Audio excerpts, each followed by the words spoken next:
Today is a really difficult day. A very pivotal day for me. And I've just been meditating on a lot of things and doing a lot of self-reflection. December is truly about self-reflection, and 2024 has been the year of suffering and sacrifice. Sacrificing everything that does not serve your highest calling. And, it's been really difficult lately. So difficult that I've kept a towel by my bedside, ready to go for all the tears that I've shed. As God has cut away the things that cannot go with me into the promised land. And I've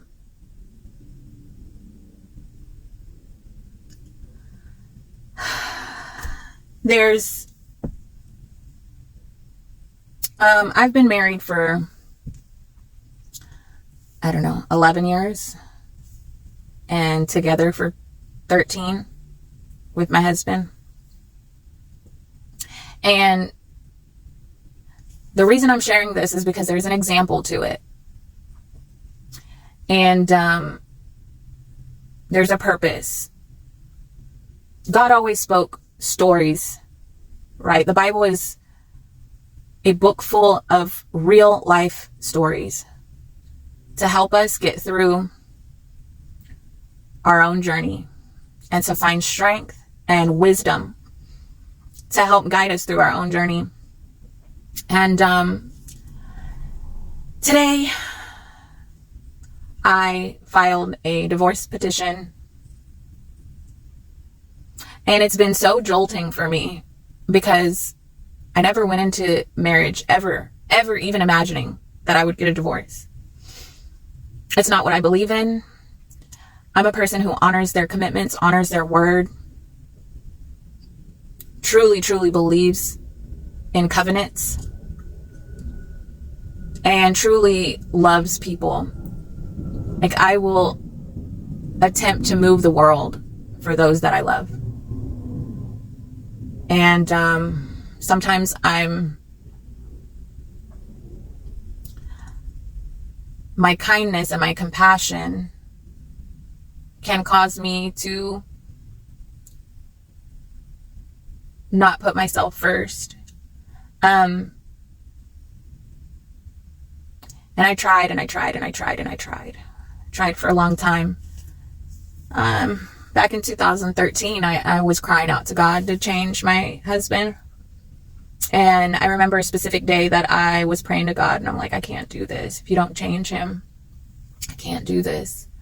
And that day we went to the beach, and our son got lost, and everyone had to get out of the water. The lifeguards went into the water.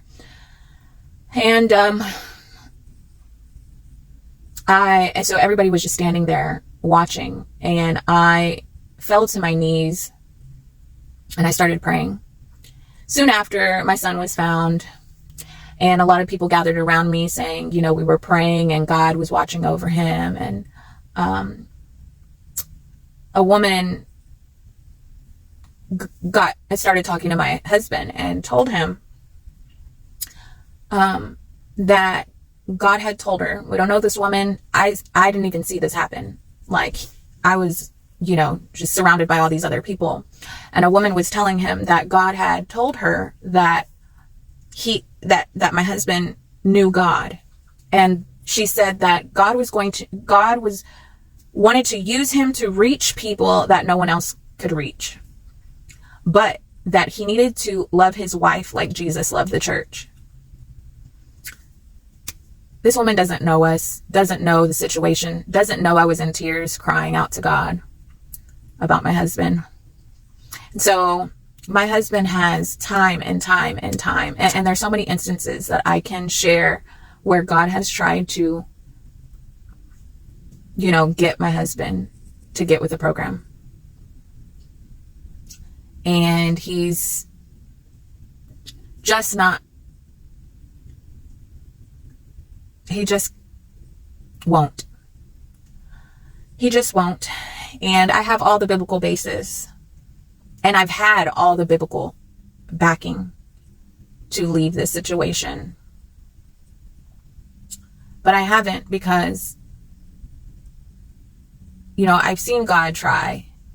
And so I held out hope. And my husband, when we met, we were both very worldly, but I had just had my awakening in 2011. And then shortly after, I met him, and he knew a lot about the Bible. I had just discovered the Illuminati, and I've talked to God since I was 4. So I had a relationship with God, but I didn't know the Bible. So when I met my husband, he knew the Bible, and he's the reason I started reading the Bible like crazy. And I got born again, on fire, completely changed rapidly. And that's when I understood what being backslidden was, and I understood what unequally yoked was, and I understood the situation that I was in. But there was no denying that God had used this for both of our good. And my husband did improve some, but still there's just so much there. And God has made it clear that I'm supposed to move forward, and it's just heartbreaking, just shattering. But I know it's the right thing to do, and God has given me so many signs that this is what has to happen. This is not this is not what God wanted or what I wanted, but it is what has to happen. And so that being said, I'm being faced with this this position of, are you going to choose to go higher, or are you going to choose someone who cannot reciprocate the love you show them, or walk in the calling that they've been given? And in so doing, you're going to delay and forfeit what I have for you. And there's too many people riding on your obedience for you to do something like that. And I know that. So I'm having to make this sacrifice, which ultimately is what's best for me. But it's not easy. It hasn't been easy being in this marriage. It's been extremely difficult, but it has produced so much growth in me.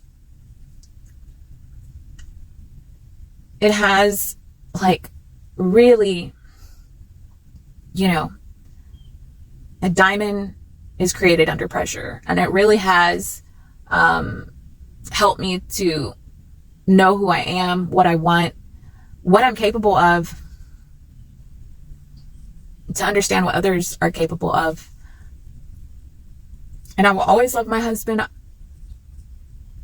but we're not in that way anymore. Not in that way anymore. I'm always going to look out for him, hope the best for him. And it's just so sad that there is no excuse whatsoever of why this couldn't have worked out without this. It could have been just the happily ever after that I had imagined in my head. And it's jolting to have to come to terms with the fact that what you have had in your head, envisioned in your head as what the outcome was going to be, this happy little story of redemption and love overcoming, and all this hope you had, and you had it all played out in your mind, and that's just not what it's going to be, and you have to accept that. But anyway, so it's extremely difficult right now. But yesterday,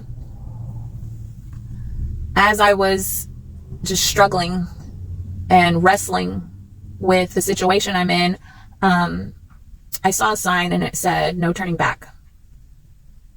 No turning back. And the Lord has given me lots of signs and encouragement and strength through this, to do this.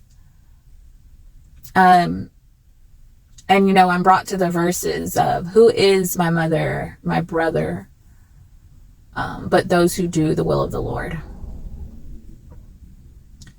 And brought to the verse where it says, that everyone who has given up, possessions and family and sacrificed things that they love for following God, they shall be repaid,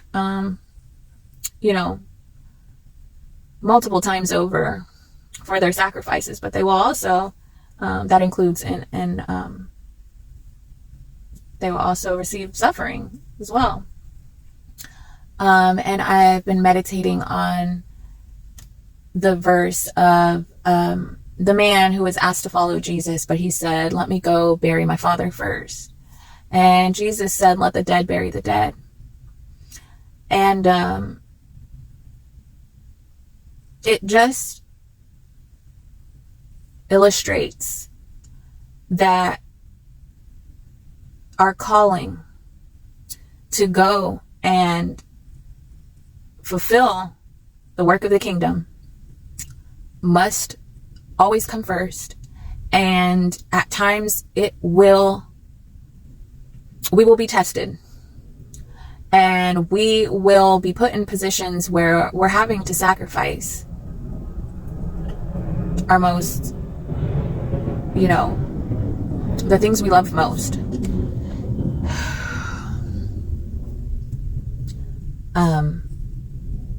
But it's worth it. God's worth it. And I know he has so much more. I know that I'm moving forward with peace, knowing that I did absolutely everything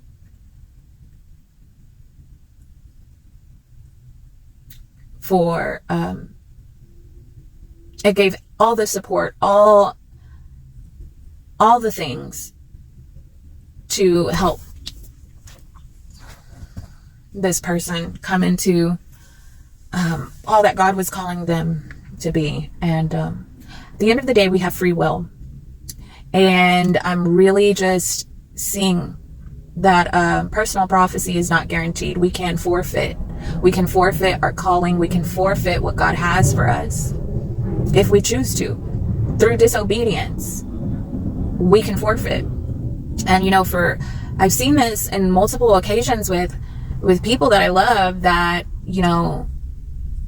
are believers, and they start doing things, or they do things that aren't righteous, that are not right, and they get away with it for a long time. And I'm like, Lord, why do you allow this to happen? And why don't they see that it's wrong? And it's not that people don't see, it's just that they don't accept, because we deceive ourselves when we think that we can hide our sin and we can continue on in sin, blatant sin, cover it up, and everything's going to be okay.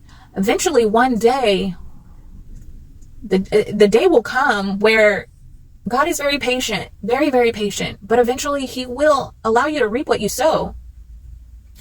And he will bring correction. And he doesn't want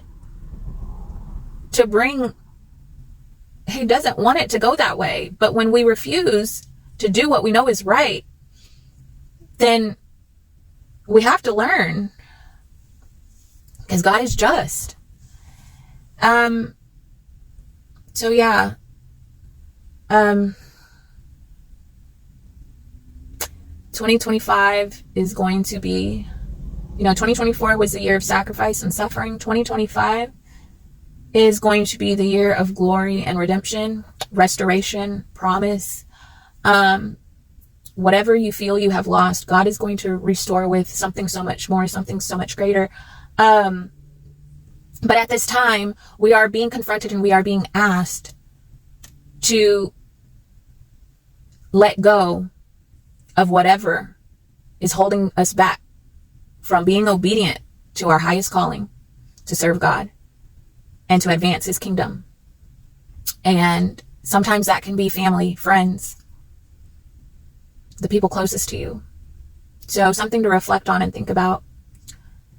Some of us will not go to the next level because we're not willing to let go of relationships or mindsets or behaviors that are not in alignment with righteousness and his kingdom.